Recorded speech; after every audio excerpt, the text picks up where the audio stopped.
할렐루야. 오늘도 말씀을 통해 주시는 은혜와 축복이 여러분 가운데 가득하게 되시기를 주님의 이름으로 축원합니다. 근래 들어 한국교회에서 자주 논의되는 과제는 다음 세대에 관한 문제가 아닐까 하는데, 왜냐하면 다음 세대인 교회 학교의 문제, 그리고 우리의 자녀들의 문제는 단순히 교회의 미래에 그치는 게 아니라 이 시대의 미래가 되기 때문이다 하는 거죠.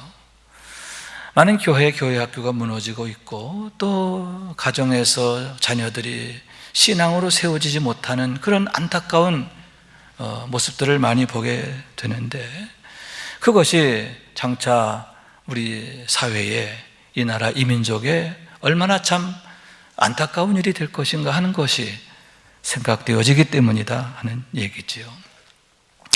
우리 교회 경우에도 나름대로 교회 학교가 잘 되고 있는 교회임에도 불구하고 10여 년 전에 비해서 약 3분의 1 정도로 줄어들어 있는 상태임을 보게 됩니다.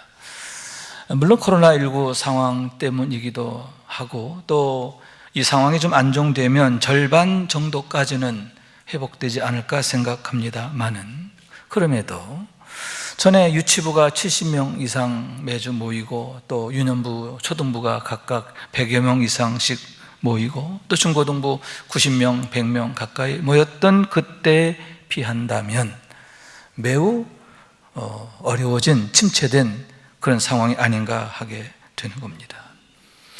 또한 그것은 청장년 세대의 약화를 나타내는데, 왜냐하면 요즘의 부모들은 자녀와 따로가 아니라 늘 함께 움직이게 되기 때문입니다. 그래서 중등부 정도까지의 자녀들은 거의 대부분 부모와 함께 교회를 오고 또 함께 가는 그런 상황인데, 그런 의미에서 청장년 세대의 약화는 교회 학교의 약화를 가져오고, 또 교회 학교의 약화는 또 청장년의 약화를 가져오게 되는 참으로 안타까운 일이 아닌가 하는 얘기입니다. 여러분, 예로부터 가정에는 세 가지의 소리가 끊어지지 않아야 한다라고 했는데, 첫째는 가장의 걸리는 소리, 둘째는 아내의 다듬이질 소리, 셋째는 어린아이의 활발하게 뛰노는 소리라고 했는데, 특히 어린 아이들의 발랄한 웃음소리, 생기찬 웃음소리는 그 가정에 밝은 미래가 있음을 나타내는 것이기 때문이 아닌가 하는 얘기입니다. 교회도 마찬가지인 줄로 믿습니다. 교회 학교가 시끌시끌해야 하겠다, 그런 얘기죠. 교회 학교 센터라고 할 수 있는 프라미스랜드가 정막강산이다 라고 한다면 참 큰 문제가 아닐 수 없는 겁니다. 다시 말씀드리지만 교회 학교가 살아야 교회가 살고, 또한 나라가 사는 거예요. 이 시대가 사는 줄로 믿습니다. 왜냐하면 하나님께서 경건한 자들을 통해서 당신의 영광을 나타내시기 때문인데, 마치 공허하고 혼돈한 세상이 하나님의 말씀으로 인하여 새롭게 지어지고 보시기에 좋았더라 하시는 그런 세상이 되어지는 것처럼, 하나님께서 경건한 자들을 통해서 이 세상을 고치시고 새롭게 하실 것이기 때문입니다. 예를 들어서 성령의 사람 빌립을 통해서 하나님께서 사마리아 성을 고치셨음을 보게 되는데, 많은 사람에게 붙었던 더러운 귀신들이 크게 소리를 지르며 나가고, 또 많은 중풍병자와 못 걷는 사람이 나으니 그 성에 큰 기쁨이 있더라, 이렇게 말씀하고 있는 겁니다. 여러분, 사마리아 성은 온갖 우환으로 가득한 그런 곳입니다. 더러운 귀신들이 판을 치던 곳이에요. 그런데 그곳에 성령의 사람 빌립이 복음을 전하게 되었고, 그 복음을 듣고 많은 사람들이 죽게 돌아오게 될 때에, 여러분, 온갖 귀신들이 떠나고 고쳐지는 역사가 있게 되었는데, 그 성에 큰 기쁨이 있더라, 그런 역사가 있게 되었음을 보게 되는 겁니다. 그런 의미에서 여러분, 지금의 우리의 자녀들이 과연 어떤 자리에 있고 어떤 모습으로 자라느냐 하는 게 얼마나 중요한가 하는데, 마치 전도자 빌립처럼 예수님의 사람, 성령의 사람으로 세워지게 되면 하나님께서 그를 통해서 너무나 놀라운 일들을 행하실 것이 분명하기 때문입니다. 그들 통해 나타나실 하나님의 놀라운 역사와 영광을 생각할 때 얼마나 마음이 뜨거워지고 기대가 되고 마음이 설레게 되는가. 바라기는 우리의 자녀들이 그런 자녀가 되기를 원합니다. 우리 교회 학교가 그런 축복의 때를 활짝 열어가는 마중물이 될 수 있기를 간절히 원하게 되는 것입니다. 그럼 어떻게 해야 우리 자녀들이 그처럼 하나님의 손에 의해서 아름답게 세워지고 선하게 쓰임을 받게 될까? 복이 있는 삶의 주인공이 될 것인가 하는데 본문 1절에 그 대답이 있음을 보게 되는 겁니다. 함께 읽습니다. 시작. 여호와를 경외하며 그의 길을 걷는 자마다 복이 있도다. 아멘. 여호와를 경외하며 그의 길을 따라 걷는 자들을 통해서 하나님께서 영광을 받으실 뿐만 아니라 영광을 나타내실 것임에 대한 약속인 것입니다. 우선 여호와를 경외하며 라고 했는데 여기서 경외한다는 말은 심히 높이다, 참으로 두려워하다, 그런 의미를 갖고 있는 겁니다. 다시 말해서 하나님이 어떤 분인지를 바로 알게 됨으로 인해 하나님을 높이고 또 높이고 또 하나님을 참으로 두려워하고 또 두려워하게 된다라고 하는 말씀인 거예요. 예를 들면 창세기 6장에 노아가 방주를 짓는 것에 대한 얘기가 있는데 방주를 짓는 기간이 무려 100년 가까이 걸렸음을 보게 됩니다. 여러분, 얼마나 엄청난 공역입니까? 1년, 2년에 끝나는 게 아니에요. 10년, 20년에 끝나는 게 아니라 하는 거죠. 그럼에도 단 한마디의 원망이나 불평이나 이의가 없었음을 보게 되는데 과연 무엇인가? 여러분, 노아가 하나님을 하나님으로 알았기 때문이 아닙니까? 하나님을 하나님으로 높이고 두려워하게 되었기 때문에 하나님의 말씀이 얼마나 엄미한가 하는 것을 알게 되고 그 말씀에 아멘, 아멘 절대적으로 복종하게 되었음을 보게 되는 거죠. 반면에 여러분, 당시의 사람들은 노아를 통해 주신 하나님의 경고의 말씀을 우습게 여기고 무시하게 되었는데 이에 대해서 주님은 이렇게 말씀하십니다. 노아가 방주에 들어가던 날까지 사람들이 먹고 마시고 장가들고 시집가더니 홍수가 나서 그들을 다 멸망시켰어요. 여러분, 하나님의 심판이 임박해 있는 겁니다. 그럼에도 전혀 깨닫지 못하고 알지 못하는 거예요. 보아도 보지 못하고 들어도 듣지 못하는 거죠. 하나님의 경고를 우습게 여기는 거예요. 하나님을 우습게 여기는 거죠. 그러다가 결국 한순간에 멸망하게 되었음을 보게 되는 겁니다. 롯의 경우도 마찬가지다라고 할 수 있는데 소돔과 고모라 성의 멸망입니다. 심지어 롯의 두 딸과 정혼한 사위들까지도 롯이 전한 하나님의 경고의 말씀을 농담으로 여겼다, 이렇게 말하고 있는데 다시 말씀드리지만 하나님을 모르기 때문이죠. 그로 인해서 마음이 미련하게 되고 우둔하게 되고 방자하게 되었기 때문인데 마치 하루 강아지가 범 무서운 줄 모르게 되는 것처럼 한심하고 불쌍한 인생으로 전락하게 되었기 때문임을 보게 되는 겁니다. 그래서 하나님께서는 내 백성이 지식이 없으므로 망하는도다 라고 선지자 호세아를 통해서 한탄하셨는데 주님께서는 몸은 죽여도 영혼은 능히 죽이지 못하는 자들을 두려워하지 말고 오직 몸과 영혼을 능히 지옥에 멸하실 수 있는 이를 두려워하라, 이렇게 말씀하셨음을 보게 되는 거죠. 우리가 참으로 두려워할 자가 누군지를 알고 두려워해야 한다라고 하는 거죠. 그래서 이를 두려워하라 하셨는데 참으로 두려워할 자를 알고 두려워할 때 여러분, 모든 거짓된 두려움에서 자유하게 되는 것을 믿으시기 바랍니다. 그런 의미에서 늘 우리가 생각하는 엘가나의 아들 사무엘의 경우 참으로 귀중한 귀감이 된다라고 할 수 있는데 성경은 그에 대해서 이렇게 말합니다. 아이 사무엘은 여호와 앞에서 자라니라. 사무엘은 어렸을 때 세마포 에봇을 입고 여호와 앞에서 섬겼더라. 사무엘은 어렸을 때부터 여호와 앞에서 자랐다는 거예요. 그러면서 에봇을 입고 하나님을 섬겼다 이렇게 말하고 있는데, 여기서 에봇은 일반 제사장들이 입는 세마포 조끼를 말하는 거예요. 성전에서 일을 할 때, 섬기는 일을 할 때 입는 예복, 그게 바로 에봇인데, 그 얘기는 그가 어렸을 때부터 예배자의 삶을 살았다는 거죠. 사무엘은 어렸을 때부터 어떠한 자리에서 어떤 모습으로 자랐느냐?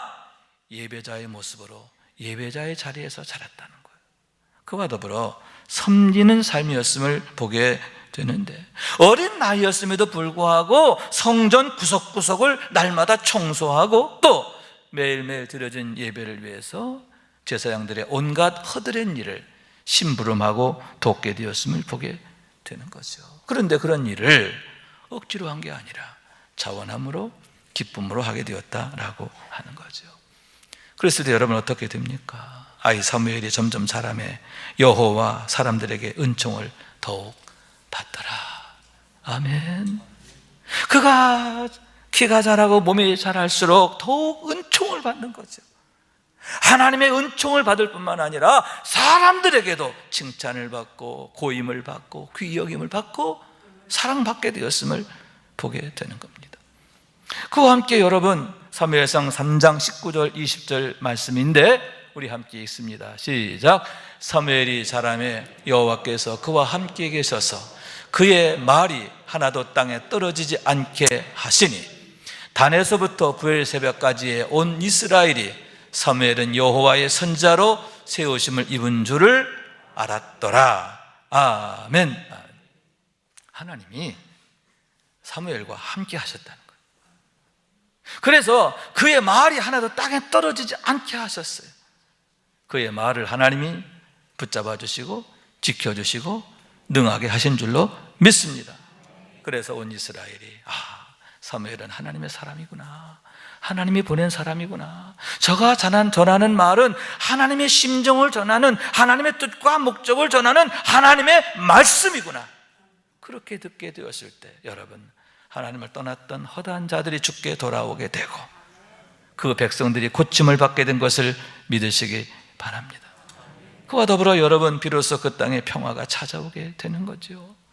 이에 블레셋 사람들이 굴복하여 다시는 이스라엘 지역 안에 들어오지 못하였으며 여호와의 손이 사무엘이 사는 날 동안에 블레셋 사람을 막으시매. 아멘. 불행의 시대가 여러분 축복의 시대로 바뀌게 된 줄로 믿습니다. 블레셋으로 인하여 억압받던 백성들이 여러분 구원을 받게 되고 자유를 누리고 평화를 누리는 시대를 살게 되었다는 거죠. 그런데 여러분, 그것이 누구로 말미암아서?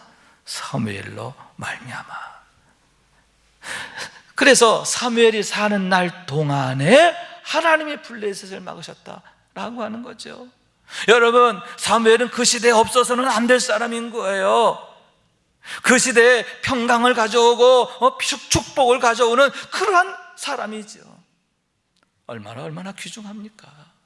온 이스라엘이 얼마나 귀하게 여겼는가, 우리 하나님께서 얼마나 그를 귀하게 여기셨는가 하게 되는데, 왜 우리의 자녀들이 어려서부터 여호와 앞에서 자라야 하며, 왜 그와 같이 예배자로 자라고 섬기는 자로 자라는 게 축복이고 그렇게 되도록 힘써야 하느냐? 그 질문에 대한 대답이 바로 여기에 있음을 보게 되는 겁니다. 그러므로 여러분, 우리 자녀들이 육에 속한 자로 자라면 안 되는 거예요. 세상을 앞에 두고 자라게 해서는 안 되는 거예요. 여호와 앞에서 자라게 해야 하는데, 아이 사무엘이 에봇을 입고 하나님을 섬긴 것처럼 예배하는 자로 자라고 봉사하는 자로 자라고, 할렐루야, 무엇보다 하나님을 아는 지식으로 자라야 하는 줄로 믿습니다. 그래서 하나님이 함께 하시고 세워주시고 지켜주시고 복되게 하시는 그런 사람 되길 원하는데, 그와 같은 최고의 은혜, 최고의 축복, 최고의 영광이 바로 여러분의 가정에, 우리 자녀들에게, 우리 교회 학교에 있게 되기를 주님의 이름으로 축원합니다. 두 번째로는 그의 길을 따라서 걷는 순종의 삶, 그것이 바로 축복의 비결이다. 복이 있도다. 이렇게 말씀하고 있는 거예요. 여기에서 그의 길을 따라 걷는다 하는 말은 삶의 모든 면에 있어서 하나님의 주권과 주재권을 고백하는 삶이다 라고 할 수 있는데, 모든 것에 대한 가치의 기준점을 하나님께 두는 것이다, 그런 얘기죠. 여러분, 형편과 상황에 두는 거 아니죠. 이해관계에 두는 거 아니죠. 하물며 얼마나 이익이 되느냐 안 되느냐 여기에 두는 거 아니에요. 사람에게 두는 것도 아니에요. 하나님의 말씀에 두고, 하나님 나라에 두고, 하나님의 뜻과 목적에 두고, 하나님의 마음에 두는 것, 그것이 바로 그의 길을 따라 걷는 것이다 라고 하는 거죠. 항상 하나님의 말씀을 내 앞에 두고 내가 그 뒤에 서는 거죠. 그러면서 주여 말씀하소서, 종은 듣겠나이다, 따르는 것이다 라고 하는 말씀인 거죠. 다시 말씀드려서 여러분, 노아의 경우라 할 수 있는데, 그가 100년 동안 방주를 지었다라고 했습니다. 여러분, 그가 그렇게 방주를 완성하게 되었는데, 만약 하나님의 심판의 때에 그렇게 준비된 방주가 없었더라면 어떻게 됐을까요? 그 심판의 화를 피할 수가 없는 거죠.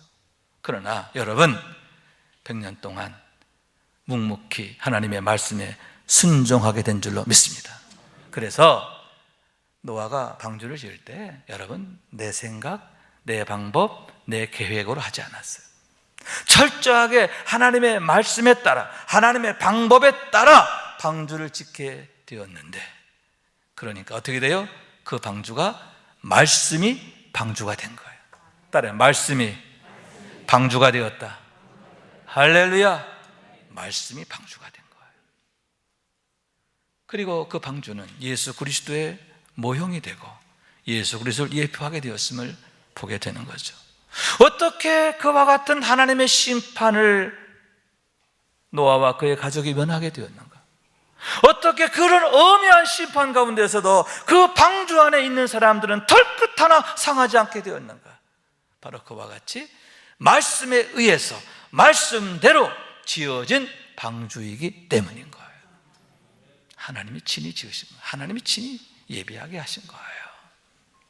그렇기 때문에 여러분, 말씀대로 사는 게 축복이에요. 그 말씀이 나를 지켜주는 방주가 되는 줄로 믿습니다. 나를 구원하는 능력이 되는 줄로 믿습니다. 나를 축복하는 축복의 울타리가 되는 거예요. 여러분, 말씀 따라 사는 게 축복인 줄로 믿습니다. 말씀 따라 사는 게 진짜 성공의 비결임을 믿으시기 바랍니다. 또한 여러분, 그와 같이 말씀을 따라 순종하며 살게 되었을 때에, 말씀을 따라 방주를 짓게 되었을 때에 하나님께서 늘 그와 함께 하시며 그를 도우셨고 그로 인하여 인내하게 되었음을 보게 되는 거죠. 여러분, 그 100여 년 동안 얼마나 많은 어려움들이 있었을까요? 또 영적 도전은 얼마나 심각했을까요? 참, 얼마나 많은 사람들로부터 영적 도전을 받게 되었을까 하는 거죠. 우여곡절은 또 얼마나 많았을까 하는데, 분명한 것은 그 모든 것을 넉넉히 이기고 승리했다는 거죠. 할렐루야. 인내의 신앙이 된 겁니다. 이겨내는 신앙이 된 거예요. 하나님의 말씀 그대로 끝까지 그가 승리하게 되었음을 보게 되는 거죠. 그러면 어떻게 그렇게 되었느냐? 창세기 6장 8절 말씀이에요. 그러나 노아는 하나님께 은혜를 입었더라. 그러나 하나님께서 그를 한순간도 홀로 두지 아니하셨고 항상 그를 붙잡아 주시고 지켜주셨고 능력 주셨기 때문인 줄로 믿습니다. 그건 여러분, 믿음의 도사 아브라함도 마찬가지지요. 아브라함의 삶은 한마디로 말해서 하나님의 약속의 말씀을 따르는 삶이었음을 보게 됐는데, 왜 그가 갈대아 우르를 떠나게 되고 또 하란을 떠나게 되었는가? 왜 그가 고향과 친척과 아버지의 집을 떠나게 되었는가? 형편과 상황 때문이 아니라는 거죠. 먹고 사는 문제 때문이 아니라는 거예요. 내가 내게 보여줄 땅으로 가라. 하나님의 말씀이 있었고 하나님의 약속이 있었고, 그래서 여호와의 말씀을 따라 가니라. 성경은 이렇게 분명히 말씀하고 있는 거죠. 그렇기 때문에 여러분, 아브라함의 날마다의 삶은 뭐냐? 하루의 시작을 하나님께 여쭙는 것으로 하는 거죠. 하나님, 오늘은 어디로 가야 할까요? 보여주세요. 왜냐하면 내가 내게 보여줄 땅으로 가라고 그랬거든요. 하나님이 보여주지 않으면 움직일 수가 없는 거예요. 그 자리에 머물러야 되는 거예요. 하나님이 보여주셔야 갈 수 있는 거거든요. 그렇기 때문에 날마다 하나님 보여주세요. 하나님께 구하게 되었고 하나님의 대답을 기다렸고 철저히 하나님의 보여주시는 방향을 따라서 하나님의 말씀을 따라서 살게 되었을 때에 가나안에 이르게 되고 그 땅이 기업으로 주어지게 되고, 아멘. 그 땅에서 그의 후손들이 자자손손 복을 누리며 살게 되었음을 보게 되는 겁니다. 뿐만 아니라 아브라함에게도 얼마나 많은 시험과 어려움이 있었습니까? 죽을 뻔한 적도 있었잖아요. 마누라 뺏길 뻔한 적도 있었잖아요. 그러나 하나님이 항상 그 어려움을 이기게 하셨고 오히려 화가 변하여 복이 되게 하시는 대역전과 반전을 경험하게 하셨는데, 여러분, 하나님께서 그를 홀로 두지 아니하시고 이와 같이 주의 말씀을 따라 살게 될 때에 늘 그와 함께 하시고 지켜주셨음을 믿으시기 바랍니다. 그래서 그런 영적 비밀을 알았던 다윗은 늘 하나님의 얼굴을 구하며 살았어요. 그의 한 가지 소원이 뭐였느냐? 하나님의 얼굴이라는 거죠. 내가 여호와께 바라는 한 가지 일, 그것을 구하리니 곧 내가 내 평생에 여호와의 집에 살면서 여호와의 아름다움을 바라보며 그의 성전에서 사모하는 그것이라. 하나님 앞에 온전한 예배자로 세워지길 그렇게 갈망했고요, 하나님의 은혜를 구하고 능력을 구하고 하나님의 뜻과 목적을 구하는 그런 삶이 되었음을 보게 되는 거죠. 항상 하나님의 뜻과 목적을 자신의 앞에 두고 그 뒤에 서기를 즐거워하는 삶이 되었다라고 하는 얘기죠. 그러면 그 이유가 뭐냐? 그 앞에 있는 1절에서 3절의 말씀에 그 이유가 나와 있어요. 우리 함께 읽습니다. 시작. 여호와는 나의 빛이요 나의 구원이시니 내가 누구를 두려워하리요. 여호와는 내 생명의 능력이시니 내가 누구를 무서워하리요. 악인들이 내 살을 먹으려고 내게로 왔으나 나의 대적들 나의 원수들인 그들은 실족하여 넘어졌도다. 군대가 나를 대적하여 진칠지라도 내 마음에 두렵지 아니하며 전쟁이 일어나 나를 치료할지라도 나는 여전히 태연하리로다. 아멘, 아멘. 그 누구보다 하나님을 아는 지식이 깊었기 때문이죠. 제대로 아는 거죠. 오직 하나님만이 나의 빛이 되시고, 아멘. 오직 하나님만이 생명의 능력이 되시고, 아멘.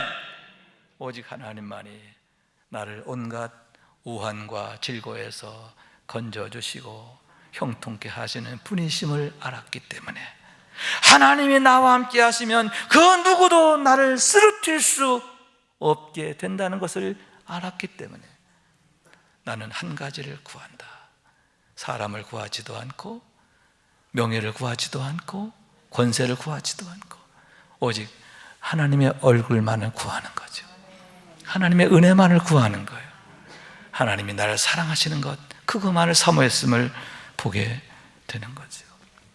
그럴 때 여러분 이렇게 고백하지요. 여호와께서 환난 날에 나를 그의 초막 속에 비밀히 지키시고 그의 장막 은밀한 곳에 나를 숨기시며 높은 바위 위에 두시리로다.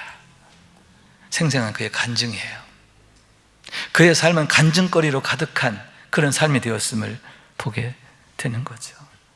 그러므로 해서 더욱 하나님을 내 앞에 모시는 삶이 되었음을 보게 되는데, 여호와를 내 앞에 모시며 그가 내 오른쪽에 계심으로 내가 흔들리지 아니하리로다. 할렐루야. 이렇게 고백하게 되었어요. 왜 시편 기자가 여호와를 경외하며 그의 길을 따라 걷는 자가 복이 있다 이렇게 말씀하고 있느냐? 그 이유가 바로 여기 있음을 보게 되는 거죠. 그런 의미에서 여러분, 지금 우리는 과연 무엇을 내 앞에 두고 있는가? 우리는 과연 무엇을 따르고 있는가 돌아보면서 바로 세워야 하는데, 노아를 비롯한 믿음의 선지인들처럼 오직 하나님만을 내 앞에 모시고 그 뒤를 따른 삶이 되어야 한다라고 하는 거죠. 늘 주의 말씀을 즐거워하고 그 말씀을 잘 듣게 되기를 원하는데, 믿음으로 인해 순종하는 삶이 되기를 원하는 거예요. 순종이 생활이 되고 인격이 되고 삶이 되기를 원하는데, 그것을 우리 자녀들에게도 가르쳐야 한다라고 하는 얘기지요. 그래서 여러분, 믿음의 선진들처럼 하나님으로 인하여 복을 받는 삶이 되기를 원하는데, 도우시는 삶이 되기를 원하는데, 늘 하나님의 영광이 나타나는 축복의 마중물이 될 수 있기를 원하는 겁니다. 3절 말씀을 함께 읽습니다. 3절 말씀 시작. 내 집 안방에 있는 내 아내는 결실한 포도나무 같으며 내 식탁에 둘러앉은 자식들은 어린 감람나무 같으리로다. 아멘. 하나님의 은혜가 함께하는 자의 모습입니다. 우선 내 집 안방에 있는 내 아내는 결실한 포도나무 같다 이렇게 말하고 있어요. 여기서 포도나무는 이스라엘을 말해요. 하나님의 택함 안에 있고 사랑 안에 있는 경건한 자를 나타내는데, 내 아내가 이렇게 하나님의 은혜 안에 있는 자다, 사랑 안에 있는 자라고 하는 거죠. 여러분, 그럴 때에 그로 인하여 포도나무 열매가 주렁주렁 열리는데, 성령의 열매, 영광의 열매가, 능력의 열매가 나타나게 될 줄로 믿습니다. 그런데 그 열매로 인해서 여러분, 안방에까지, 그래서 안방은요 그 집의 구석구석을 말하는 거예요. 온 집의 구석구석까지 하나님의 은혜가 임하고 하나님의 축복이 임하고 하나님의 영광이 임하게 되리라, 이런 말씀이에요. 할렐루야. 이런 축복이 나타난다는 거예요. 이런 축복이 임한다는 거예요. 또한 여러분, 내 식탁에 둘러앉은 자식들은 어린 감람나무 같으리라 이렇게 말씀하고 있는데, 너의 자녀들이 어린 감람나무와 같은 모습으로 세워지고 자라게 될 것이다, 그런 말씀이지요. 여기서 식탁은 온 가족이 함께 공유하는 가치와 본질을 의미하는데, 온 가족이 말씀 안에 하나 되고 있는 거예요. 하나님을 예배하는 일로 함께 모여요. 단순히 밥 먹는 게 아니에요. 온 가족이 둘러앉은 식탁은 함께 예배하는 자리, 어떤 가정 예배 같은 그런 모습이 아닌가 생각하게 되는 거죠. 그런데 너의 자녀들이 어려서부터 어린 감람나무와 같은 자기 정체성과 그리고 본분과 자의식을 갖고 자라게 될 거다, 그러한 얘기인 거죠. 감람나무는 중요한 특징이 있는데 10년에서 14년 정도가 되어야 비로소 열매를 맺는다고 합니다. 그리고 30년 정도가 되어야 그 열매가 제대로 열리게 되는 거예요. 그러니까 30년 정도는 돼야 그 열매를 이제 상품화할 수가 있다라고 하는 거죠. 그런데 그리고는 어떻게 됩니까? 수백 년 동안 줄구장창 열매를 맺는 거예요. 400년, 500년, 700년까지 이렇게 가는 거죠.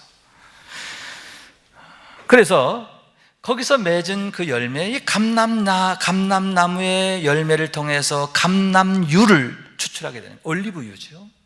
올리브 중에서 엑스트라 버전 가장 좋은 것은 성전에서 불을 밝히는 데 쓰는 거죠. 세상에 빛이 되는 것을 믿으시기 바랍니다. 그리고 또 여러분, 그 다음에 짠 것은 뭐예요? 음식을 만들어 먹을 때 쓰는 거죠. 사람의 생명을 살리는 일을 하는 거죠.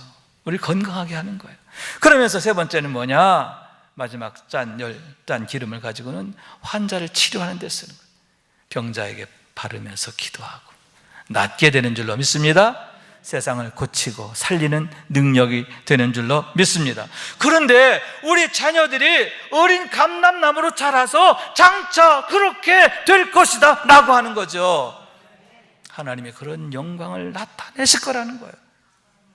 세상에 빛이 되게 하시고 생명이 되게 하시고 세상을 살리는 사람 되게 하신다. 그렇게 쓰신다는 거예요. 할렐루야. 그런데 여기서 우리가 주목할 게 뭐냐, 6절에 내 자식의 자식을 볼지어다 이렇게 말씀하고 있는데, 내 자식의 자식을 보게 되는 축복을 통해서 이런 영광이 참으로 어미하리라 이렇게 말씀하는 거예요. 사진 하나 보여드리겠습니다.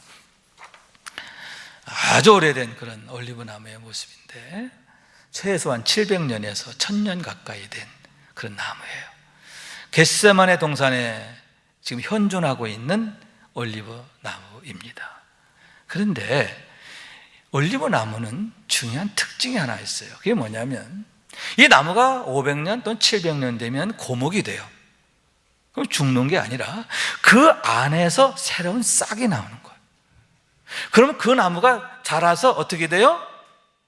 또 이렇게 700년 또 가고 또 싹이 나서 또 고목이 되면 싹이 나서 또 이어지게 되고 이어지고 자식의 자식을 보게 되는 거예요. 그래서 어쩌면 방금 본 저 나무는 예수님께서 겟세마네에서 기도하실 때 곁을 지켰던 올리브 나무의 아마 손자가 될 수도 있고 증손자가 될 수도 있고 그런 거죠. 아마도 예수님 얘기를 들려주지 않았을까. 이렇게 기도하셨단다, 이렇게 기도하시고 만인을 구원하셨단다, 그렇게 이야기할 수 있었겠지요. 자, 그런데 여러분, 이 나무가 이렇게 고목이 된 그 나무에서 어린 감람나무로 대를 이어 2대, 3대, 4대 이어져 가며 자라는 올리브 나무의 중요한 게 뭐냐? 다른 나무들과 뿌리가 다르다는 거죠. 여러분, 새로 삽목을 해서 심은 올리브 나무는 어떻게 됩니까? 자기 뿌리가 다야, 그죠? 그러나 여러분, 이 어린 감람나무는 뿌리가 달라요. 1000년, 2000년 또는 3000년 동안에 내려진 뿌리, 그 깊고 깊은, 여러분 매년마다 그 뿌리가 더욱 깊어지고 더욱 깊어지게, 그러므로 인해 쫙 깊은 곳에 있는 남들은 감히 정말 아예 근접조차 못할 그런 깊이 있는 곳까지 들어가서 영양분을 얻고 최고의 열매를 맺고 최고의 기름을 내게 되는 겁니다. 그런 의미에서 여러분, 신앙의 대를 2대, 3대 이어가는 거 참 귀한 겁니다. 우리 교회에서 교회 학교의 경우 분기별로 연합 예배를 같이 드려요. 요즘 코로나 때문에 못했습니다만은 3개월 또는 6개월 한 번 유년부, 초등부도 중고등부도 같이 예배를 드려요. 그러면서 한 식탁을 같이, 그러니까 우리 자녀들이 식탁을 함께하는 어린 감람나무 같이 되어지게 하기 위함인 거예요. 다시 말해서 여러분, 가정에서 부모 신앙 있는 것도 중요하지만 이 교회에서 우리 장로님들의 신앙을 이어가고 우리 권사님들의 신앙을 이어가고, 할렐루야. 여러분, 그 축복의 유산이 얼마나 엄청난 것인가, 그런 얘기지요. 그래서 우리 청년부 같은 경우도 1시 반에 청년부 자체 예배가 있지만 제가 늘 당부하는 거예요. 대예배 드려라. 대예배 드리고 같이 은혜 받고, 그래서 정말 주의 식탁에서 자라는 어린 감람나무처럼 그렇게 자라야지. 여러분, 나 홀로 신앙 참 안타까운 거예요.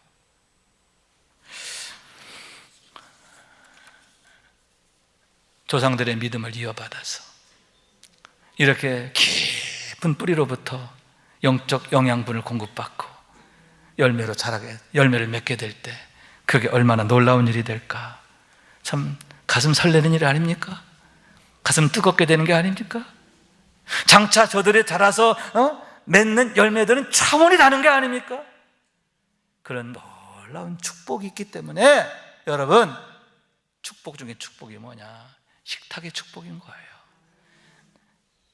내 어린 자녀가 거기에 함께 둘러앉아 있는 것, 이게 축복이라는 거예요. 여러분, 우리 가정이 이런 가정 이루게 되기를 원합니다. 우리 교회 학교가 이런 모습으로 세워지게 되기를 원합니다. 예배로 세워지고 말씀으로 세워지고 성령으로 세워지게 되기를 원하는 거예요. 5절과 6절 말씀으로 우리 함께 읽습니다. 시작. 여호와께서 시온에서 내게 복을 주실지어다.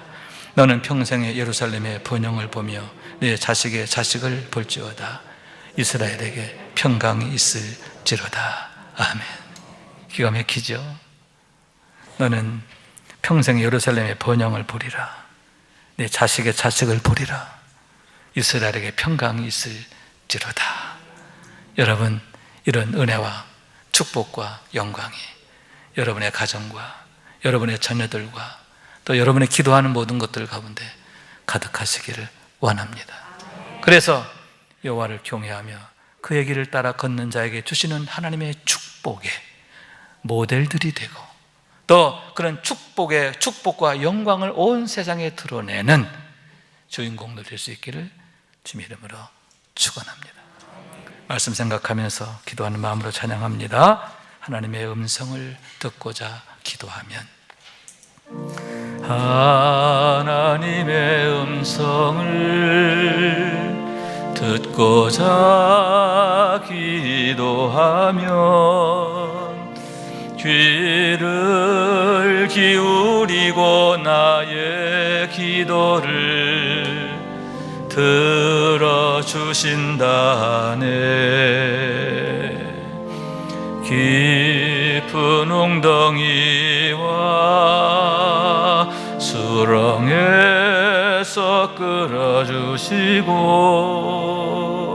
나의 발을 반석 위에 세우시사 나를 튼튼히 하셨네. 새 노래로 부르자 랄라라. 하나님께 올릴 찬송을 새 노래로 부르자. 하나님 사랑을 주를 의지하고 교만하지 않으면 거짓에 치우치지 아니하면 복이 있으리라. 여호와 나의 주는 크신 권능의 주라. 그의 크신 권능으로 우리들을 사랑하여 주시네. 새 노래로 부르자 랄라라. 하나님께 올릴 찬송을 새 노래로 부르자. 하나님 사랑을. 아멘. 아멘.